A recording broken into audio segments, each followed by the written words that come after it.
Protests erupt in southern China. People gave up farmland for an eco-park, but then learned the government had a secret agenda.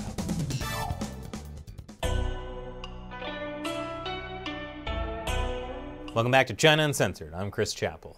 Big protests over the weekend, and this time, not in Hong Kong. Okay, also in Hong Kong. But I'm talking about the protests in Wenlou. Wenlou is a small township in Guangdong province. It's a couple hundred miles west of Hong Kong. Local authorities had asked residents there to give up their farmland so they could build a 24-acre park. They dubbed it the Huazhou Humanity and Ecology Park, which sounds just lovely. But then last week, residents found out a dirty little secret. The Humanity and Ecology Park would also contain a crematorium. You know, to burn bodies of dead people. I don't think that local residents were expecting the park to have that kind of humanity. When residents found out, they were not happy.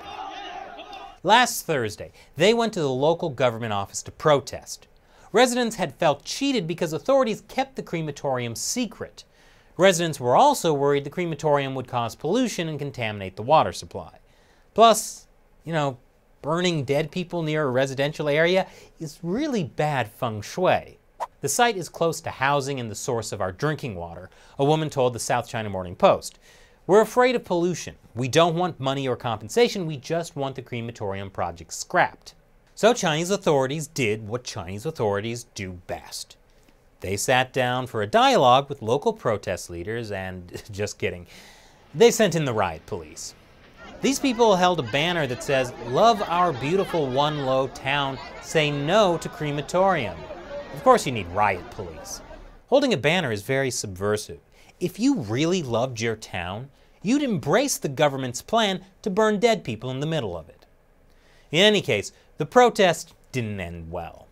The police fired tear gas and charged the protesters.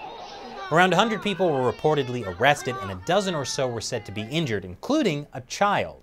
And this elderly woman who was allegedly beaten by the police. And there were other reports of police brutality, including police dragging an unconscious young protester in an alley. Definitely the kind of thing that would make me want to go cow tipping on police cars. One resident told The Guardian that now police are like crazy dogs, beating whoever they see. That's a bit unfair. In some cases, the police didn't beat people. They just launched tear gas at them. Crazy dogs? Ha! Find me a dog that can operate a tear gas launcher. At any rate, the protests in Wenlou are not actually that unique in China. There are tens of thousands of protests a year across the country, what central authorities call mass incidents. Most of them are small, often a dozen or fewer people. But occasionally, mass incidents involve several hundred or even over 1,000 people like the one in Wenlou. But what really sets Chinese authorities on edge is that Wenlou is only a couple hundred miles from Hong Kong. And they're worried that subversive ideas like freedom and representative government could spread from Hong Kong to other parts of China. In the end, authorities in Wenlou put a freeze on the crematorium plan. But the standoff between police and protesters goes on. That's because the public had no confidence in the government, as it had agreed only to suspend the crematorium project rather than cancel it. Wow, that reminds me of Hong Kong, where the government agreed only to suspend a controversial extradition bill, but not actually cancel it. At least not until protests had gone on for 3 months. And by then, the protests had become about a lot more than just the one extradition bill. Of course, there's a key difference between protests in Wenlou and Hong Kong. Protesters in Wenlou are asking the local government to stop building a crematorium. And the Communist Party can compromise by stopping construction and then throwing local officials under the bus.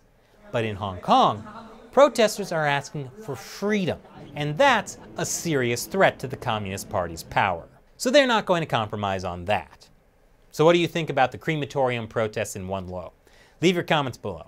And now it's time for me to answer a question from a fan who supports China Uncensored through the crowdfunding website Patreon. Logan asks, does Chinese organized crime have connections to the CCP? Well, that's widely believed to be true, but it's hard to find solid evidence. For example, in Hong Kong in July, Triad members dressed in white attacked protesters. Why would they do that if they're not in cahoots with the police or government, right? But again, just rumors, no solid proof. The Chinese Communist Party has an organization called the United Front. Its members work with all sorts of groups: community leaders, politicians, organized crime, even religious authorities. The goal of the United Front is to ensure Chinese people inside and outside China are loyal to the party. But this kind of influence is done subtly, so it's hard to find specific orders like, "I'll pay you X dollars to attack this group." If you want to learn more, I suggest you read Silent Invasion, China's Influence in Australia, or Claws of the Panda, Beijing's Campaign of Influence and Intimidation in Canada. Thanks for your question, Logan. So, most of China Uncensored's income comes from direct viewer support through Patreon.